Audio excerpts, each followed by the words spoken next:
Bună ziua, acesta este Rapid Voice News. Informație, comentarii și proiecții analitice pentru astăzi 6 aprilie 2021. Hotărârea Curții Supreme cu privire la cazul Alston Vesenca ar putea deschide o piață pentru agențiile de start-up pentru a conecta sportivii studenți cu giratorii. Încălcarea de date a companiei de către hackeri de nivel scăzut este doar cea mai recentă demonstrație că companiei nu i-ar putea apăsa mai puțin de utilizatorii săi. Nu există nicio îndoială că poți face treaba, dar căutăm cu adevărat o cultură potrivită, este acuzat un manager de angajare pe Facebook că i-a spus unui candidat de culoare. De luni, peste 107 milioane de americani au primit cel puțin o doză de vaccin și 62,3 milioane au fost vaccinați complet.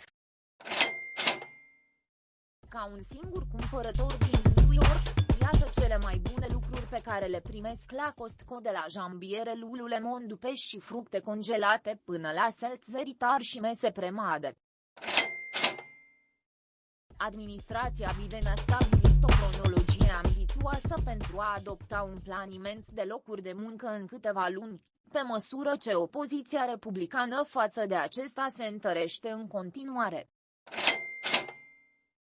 Nu am văzut niciodată așa ceva în strângerea de fonduri din campanie, a declarat pentru Insider unul dintre cei mai cunoscuți avocați din SUA despre tactica campaniei Trump. Lisa Andrea a reușit să-și plătească rapid împrumuturile studențești după ce și-a obținut MBA și și-a obținut locul de muncă de vis la HP.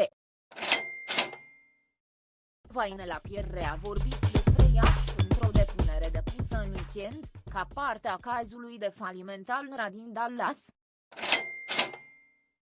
Era Rapid Voice News. Stai cu noi. Invităm analiștii financiari și de afaceri să coopereze.